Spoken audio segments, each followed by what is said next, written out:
মই পাঠ কৰিবলৈ লৈছোঁ কবি প্ৰীতি হাজৰিকাৰ এটি কবিতা।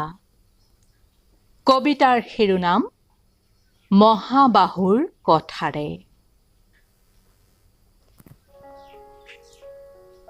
তেজোদীপ্ত শক্তি আৰু পৌৰুষেৰে সমৃদ্ধ তুমি অদ্বিতীয় নদ ব্ৰহ্মপুত্ৰ। তুমি অদ্বিতীয় নদ ব্ৰহ্মপুত্ৰ। সনাতন পৰিচয় তোমাৰ সৃষ্টিকৰ্তা ব্ৰহ্মাৰ পুত্ৰ। তুমি ব্ৰহ্মপুত্ৰ। তুমি এই সুধাকণ্ঠৰ বুঢ়ালৈত, তুমি এই সুধাকণ্ঠৰ বুঢ়ালৈত সাক্ষী মহাকালৰ আৰু বহু বিচিত্ৰ ইতিহাসৰ। তুমি ব্ৰহ্মপুত্ৰ। তোমাৰ বুকুতে বীৰ লাচিতে নৰিয়া দেহাৰে যুঁজি মোগলক খেদিছিল। স্বাভিমানী অসমীয়াই বনি জুকৰিছিল। জ্যোতিষ্মান শংকৰেও হাতৰি দুয়ো পাৰ চুইছিল। আৰু যে কত হৃদয়ৰ নিবিড় প্ৰণয়ৰ সাক্ষী তোমাৰ দুয়োটি পাৰ। নিবিড় প্ৰণয়ৰ সাক্ষী তোমাৰ দুয়োটি পাৰ।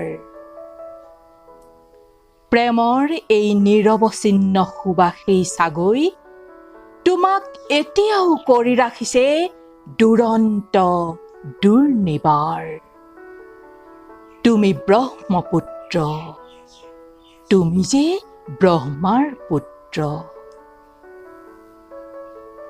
তুমি দেৱপুত্ৰ। তুমি দেৱপুত্ৰ ব্ৰহ্মপুত্ৰ।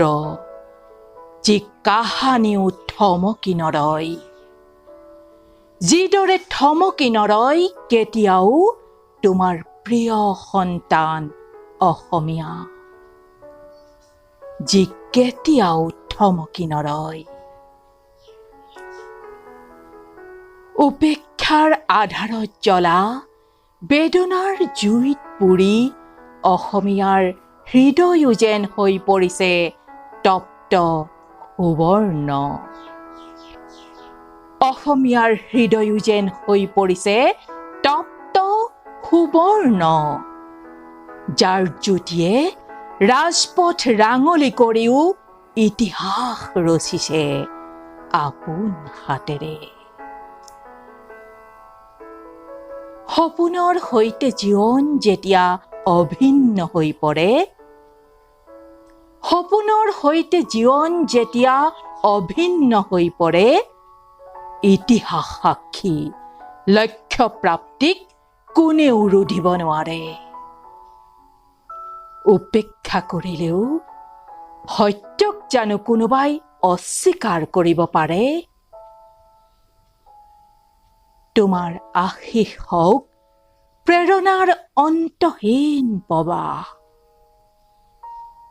তোমাৰ আশীষ হওক প্ৰেৰণাৰ অন্তহীন প্ৰবাহ।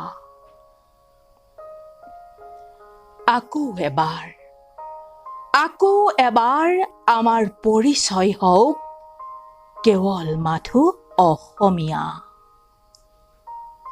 নহয় কামৰূপীয়া, বৰপেটীয়া, দৰঙীয়া অথবা শিৱসাগৰীয়া। আমাৰ পৰিচয় হওক কেৱল মাথো অসমীয়া। তোমাক প্ৰণাম হে মহাবাহু ব্ৰহ্মপুত্ৰ। তোমাক সহস্ৰ প্ৰণাম।